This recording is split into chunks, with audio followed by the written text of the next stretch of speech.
겉으로는 거룩해 보이지만 속은 무너져 있는 신앙이 있습니다.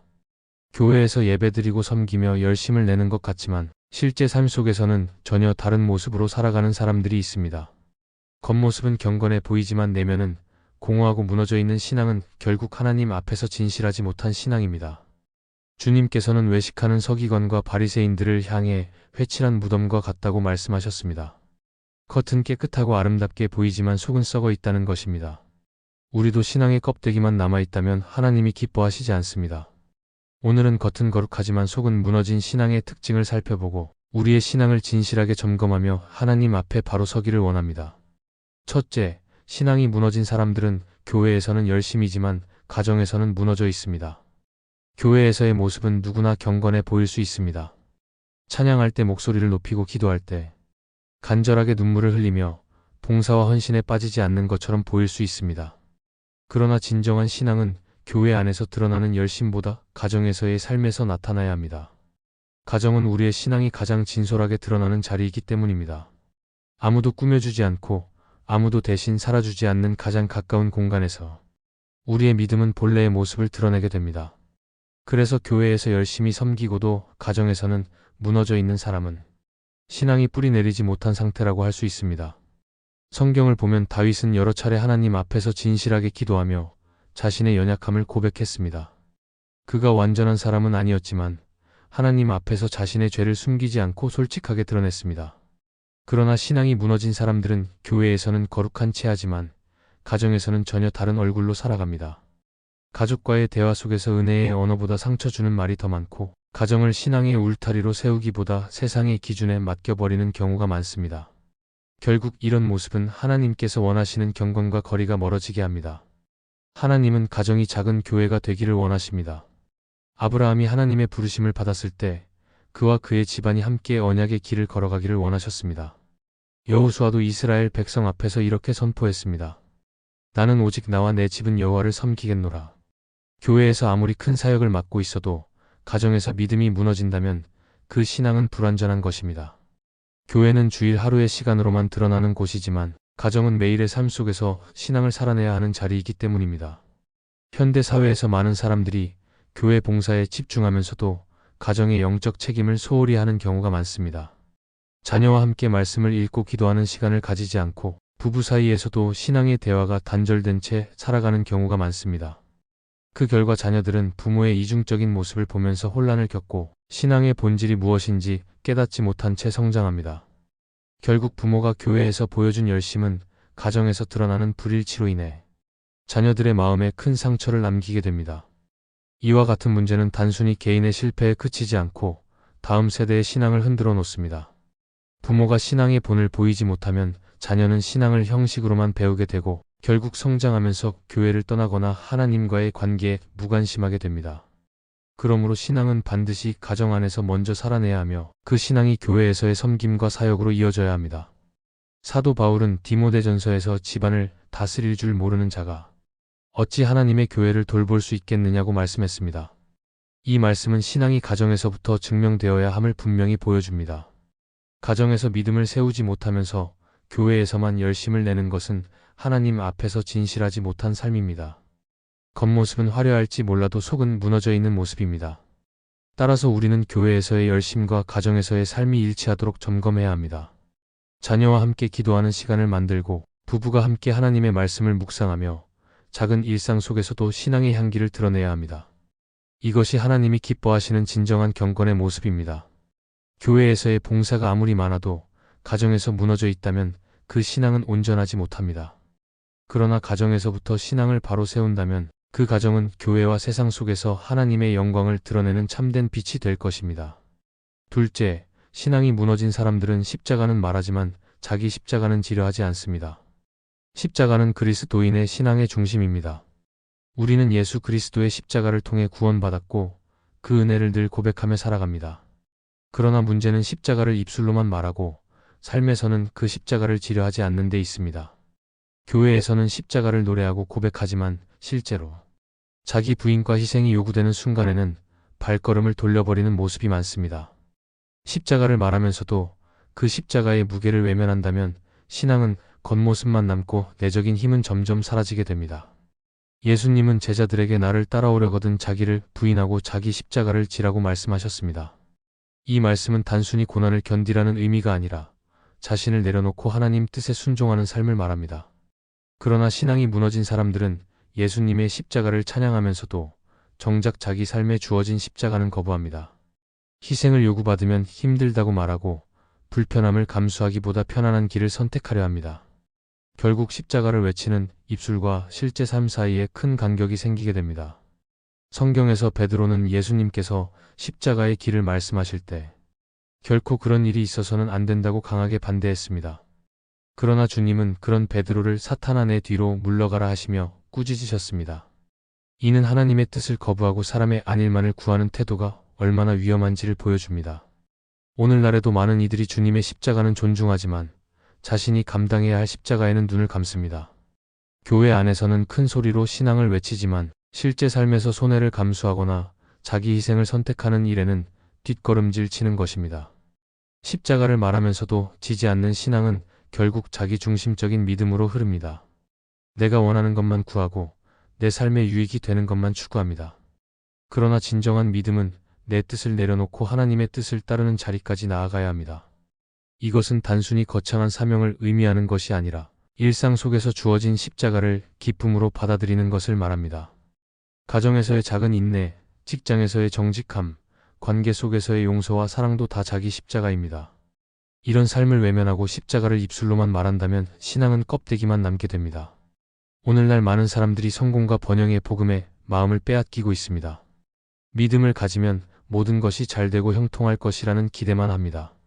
그러나 예수님은 분명히 제자들에게 세상에서 환난을 당할 것이라 말씀하셨습니다. 신앙은 결코 편안함만을 보장하지 않습니다. 오히려 하나님의 사람으로 살기 위해서는 세상의 기준과 충돌할 때가 많습니다.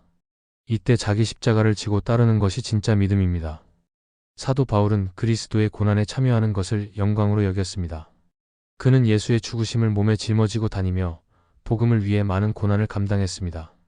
바울의 신앙은 단지 십자가를 말하는 데 그치지 않고 실제 삶에서 십자가를 지는 데까지 나아갔습니다. 그러나 신앙이 무너진 사람들은 희생과 고난을 두려워하고 십자가 없는 영광만을 바라봅니다. 이런 태도는 결국 믿음의 뿌리를 약하게 만들어 작은 시련에도 쉽게 무너지게 합니다. 우리는 기억해야 합니다. 십자가는 무겁고 힘든 것이지만 그 길 끝에는 부활의 영광이 기다리고 있습니다. 주님께서 십자가를 지시고 부활의 영광을 얻으신 것처럼 우리도 자기 십자가를 지고 따를 때 하나님께서 예비하신 참된 생명과 기쁨을 누리게 됩니다. 그러므로 우리는 입술로만 십자가를 말하는 자리에 머물러서는 안 됩니다. 일상 속에서 자기 십자가를 지는 삶으로 나아가야 합니다. 교회에서 십자가를 말하며 감동을 받는 것보다 가정과 일터에서 자기 십자가를 묵묵히 지는 것이 더 귀합니다. 작은 희생을 선택하고 불편함을 감수하며 하나님의 뜻에 순종하는 삶이야말로 주님이 기뻐하시는 신앙입니다. 십자가는 고통의 상징이 아니라 하나님 사랑과 순종의 증거이기 때문입니다. 우리의 신앙이 말로만 십자가를 외치는 껍데기가 되지 않고 실제로 십자가를 지는 삶으로 나아가기를 소망합니다. 셋째, 신앙이 무너진 사람들은 신앙을 자기 방어막으로 사용하며 상처를 숨깁니다. 신앙은 본래 하나님 앞에서 우리의 연약함을 드러내고 치유받는 길이어야 합니다. 그런데 신앙이 무너진 사람들은 하나님 앞에 자신을 솔직하게 내어놓기보다 신앙을 하나의 가면처럼 사용합니다. 교회에서는 거룩한 모습으로 서 있지만 실제로는 내면 깊은 곳에 있는 상처와 아픔을 감추고 숨깁니다. 그 상처를 하나님께 가져와 고백하고 회복을 구하기보다 오히려 신앙의 언어와 종교적 행동으로 가려버리는 것입니다. 이런 모습은 신앙을 치유의 통로가 아니라 방어막으로 만들어버리고 결국 영적으로 더 깊은 고립으로 이어지게 됩니다. 예수님은 무거운 짐을 진 자들, 상한 갈대와 같은 자들을 외면하지 않으셨습니다. 오히려 그들에게 다가가 안식과 치유를 주셨습니다. 그러나 신앙이 무너진 사람들은 주님의 품을 의지하지 않고 다른 이들에게 자신이 약해 보이는 것을 두려워합니다. 그래서 상처를 숨기고 신앙적인 말과 행동으로 가려내려 합니다. 이는 마치 깨끗한 옷을 입고 있지만 그 안에는 상처가 골마 있는 것과 같습니다. 시간이 지나면 그 상처는 더 깊어지고 결국 외식적인 신앙만 남게 됩니다. 성경 속 사울 왕을 떠올릴 수 있습니다. 그는 하나님께 순종하지 않고 자기 고집대로 행동했지만 사람들 앞에서는 여전히 왕으로서의 체면을 지키려 했습니다. 사무엘이 그를 책망했을 때에도 그는 하나님께 진실한 회개를 드리기보다 백성 앞에서 자신의 체면을 세워달라고 요청했습니다. 사울의 이러한 태도는 신앙을 방어막으로 삼은 대표적인 모습입니다. 하나님 앞에서 진실하게 무너져야 할 자리가 있었음에도 불구하고 사람들 앞에서 자신의 모습을 지키려 했던 것입니다. 결국 그의 삶은 점점 무너져 내려갔습니다. 오늘 우리도 신앙을 방어막처럼 사용할 때가 있습니다. 교회 안에서 신앙적인 언어를 사용하고 사람들에게 좋은 성도로 보이려는 모습 속에 사실은 깊은 상처가 자리 잡고 있습니다. 그러나 그 상처를 주님께 가져가지 않으면 결코 치유될 수 없습니다. 오히려 숨기고 감추면 감출수록 그 상처는 더 크게 자라나 신앙 전체를 흔들어 버립니다. 겉으로는 웃고 있지만 속은 무너져 있는 성도의 모습이 여기에 해당합니다. 하나님은 우리의 가식적인 태도를 원하지 않으십니다. 그분은 우리가 진실하게 다가가기를 원하시며 우리의 아픔과 상처까지도 다 내어놓기를 바라십니다. 다윗은 시편에서 하나님 앞에 자신의 눈물과 두려움, 분노까지도 숨기지 않고 토해냈습니다. 그가 완전한 사람이었기 때문이 아니라 하나님께 모든 것을 드러내는 정직함이 있었기 때문에 하나님께서 그의 기도를 받으셨습니다. 신앙은 상처를 가리는 방어막이 아니라 상처를 치유의 자리로 이끄는 은혜의 이로가 되어야 합니다. 그러나 신앙을 방어막으로 삼는 사람은 결국 스스로 고립됩니다. 다른 사람과 진실하게 나누지 못하고 공동체 안에서도 외로움을 느끼게 됩니다. 하나님과의 관계에서도 거리가 멀어지며 겉으로는 거룩해 보이지만 내적으로는 점점 메말라 갑니다. 이는 무너진 신앙의 뚜렷한 특징입니다. 우리는 하나님 앞에 우리의 상처를 솔직하게 고백해야 합니다. 신앙을 방어막으로 사용하는 것이 아니라 하나님께 있는 그대로를 드러내야 합니다. 그럴 때 주님은 우리의 상처를 치유하시고 회복의 은혜를 주십니다. 신앙이란 우리의 아픔을 숨기지 않고 오히려 그것을 하나님 앞에 내어놓음으로써 진정한 자유와 평안을 얻는 길입니다. 따라서 우리는 신앙을 가면이나 방패처럼 쓰지 말고 오히려 연약함을 인정하며 하나님 앞에 나아가야 합니다. 공동체 안에서도 진실하게 나누고 서로를 위해 기도할 때 치유와 회복이 일어납니다. 신앙은 결코 숨는 곳이 아니라 드러내고 치유받는 곳입니다. 우리의 상처를 숨기며 신앙을 방어막으로 삼는다면 결국 속은 무너져 버릴 것입니다. 그러나 하나님 앞에 모든 것을 내려놓는다면 그분은 우리의 신앙을 새롭게 세우시고 무너진 자리를 다시 회복의 기초로 바꾸어 주실 것입니다. 넷째, 신앙이 무너진 사람들은 기도 제목은 많지만 하나님 뜻은 구하지 않습니다. 기도는 하나님과 교제하는 귀한 통로입니다. 그러나 신앙이 무너진 사람들은 기도의 본질을 잃어버리고 자신이 원하는 것을 얻기 위한 수단으로만 사용합니다. 그래서 기도 제목은 늘 많지만 정작 하나님이 원하시는 뜻을 묻지 않습니다. 자신의 필요와 욕구를 하나님께 가져가지만 하나님의 계획과 뜻에 귀 기울이지 않는 것입니다. 결국 기도가 하나님을 향한 순종과 헌신의 자리가 아니라 자기 욕심을 이루기 위한 방편으로 변질됩니다. 예수님은 겟세마네 동산에서 기도하실 때 내 원대로 마시옵고 아버지의 원대로 하옵소서라고 말씀하셨습니다. 예수님의 기도는 인간적인 고통을 피하고 싶은 마음을 솔직하게 드러내면서도 결국 아버지의 뜻에 순종하는 기도였습니다. 그러나 신앙이 무너진 사람들은 자신의 뜻이 이루어지지 않으면 하나님께 실망하고 기도에 응답이 없다고 불평합니다. 이는 하나님을 주인으로 인정하지 않고 자신을 주인으로 두는 태도입니다. 성경에 나오는 솔로몬의 기도를 보면 차이를 알 수 있습니다.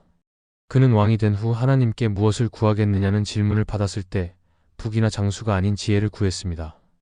그는 자신이 감당해야 할 사명을 알았고 하나님의 뜻을 이루기 위해 필요한 것을 구한 것입니다. 이와 달리 신앙이 무너진 사람들은 하나님의 뜻을 생각하지 않고 자기 만족을 위한 것만 구합니다. 그래서 기도가 많아도 그 기도는 점점 공허해지고 응답이 없는 것처럼 느껴지게 됩니다. 팀 켈러는 그의 책 기도에서 기도를 이렇게 설명했습니다.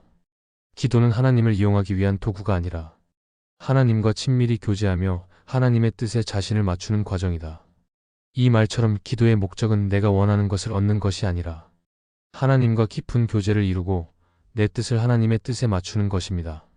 그러나 신앙이 무너진 사람들은 기도를 통해 하나님의 음성을 들으려 하지 않고 오직 자신의 소원을 강하게 주장하는 데에만 머물러 있습니다.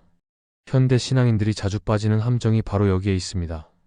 우리는 많은 기도 제목을 가지고 있습니다.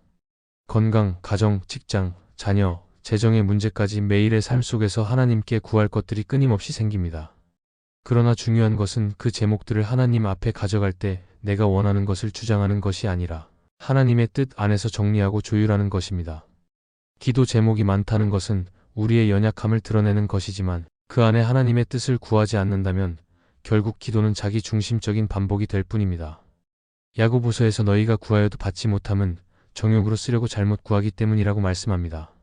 이 말씀은 신앙이 무너진 기도의 본질을 정확히 지적합니다.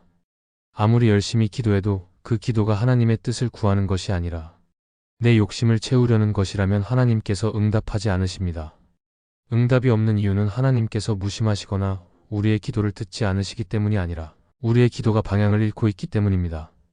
우리가 회복해야 할 것은 기도의 중심입니다. 기도는 하나님께 내 삶을 맡기는 시간입니다. 내가 원하는 것을 말씀드릴 수 있지만 마지막에는 하나님의 뜻이 이루어지기를 구해야 합니다. 이렇게 기도할 때 마음에 평안이 오고 응답의 시간도 기다릴 수 있는 인내가 생깁니다. 반대로 하나님 뜻을 묻지 않는 기도는 끝없는 불만과 조급함만 키우게 됩니다. 그러므로 우리는 기도의 자리에서 내 소원을 앞세우기보다 하나님의 뜻을 먼저 구해야 합니다. 하나님께서 나의 상황을 가장 잘 아시고 나보다 더 선한 길을 준비하신다는 것을 신뢰하는 것이 믿음입니다. 기도의 많은 제목을 내려놓고 하나님께서 원하시는 뜻을 따르기로 결단할 때 우리의 신앙은 무너지지 않고 오히려 더 단단히 세워질 것입니다. 기도는 나의 뜻을 관철시키는 자리가 아니라 하나님과 동행하며 하나님의 뜻에 순종하는 자리임을 잊지 말아야 합니다. 겉은 거룩하지만 속은 무너진 신앙은 결국 하나님 앞에서 온전할 수 없습니다. 교회에서는 열심히 보이지만 가정에서 무너지고 십자가를 말하면서도 자기 십자가를 지려 하지 않고 신앙을 방어막으로 삼아 상처를 숨기며 기도 제목은 많지만 하나님 뜻은 구하지 않는 모습은 모두 껍데기 신앙의 특징입니다. 하나님께서 원하시는 것은 겉모습의 거룩이 아니라 마음 깊은 곳에서 드러나는 진실한 믿음입니다. 우리의 신앙이 껍데기에 머물지 않고 진실한 내면의 변화로 이어지기 위해서는 하나님 앞에서 솔직해야 합니다. 가정에서 신앙을 살아내고 자기 십자가를 지며 상처를 숨기지 않고 하나님께 내어놓고 기도의 자리에서 하나님의 뜻을 구해야 합니다. 이때 우리의 신앙은 껍데기가 아닌 뿌리 깊은 신앙으로 세워지게 됩니다. 그러므로 우리는 오늘 말씀을 통해 스스로를 점검해야 합니다. 내 신앙이 사람 앞에서만 거룩해 보이려는 것은 아닌지, 하나님의 뜻보다 내 뜻을 앞세우고 있는 것은 아닌지 돌아보아야 합니다. 하나님께서는 외식하는 신앙을 기뻐하지 않으시고 진실한 마음을 기뻐하십니다. 우리의 신앙이 껍데기가 아니라 살아있는 믿음으로 세워져 하나님이 기뻐하시는 삶으로 나아가기를 소망합니다. 이 말씀이 마음의 은혜가 되셨다면 좋아요와 구독으로 함께 해주세요. 그리고 댓글에 아멘이라고 남겨주시면 하나님의 은혜가 더 많은 사람들에게 전해질 것입니다. 여러분의 삶 위에 하나님의 은혜가 언제나 함께 하시기를 바랍니다. 감사합니다.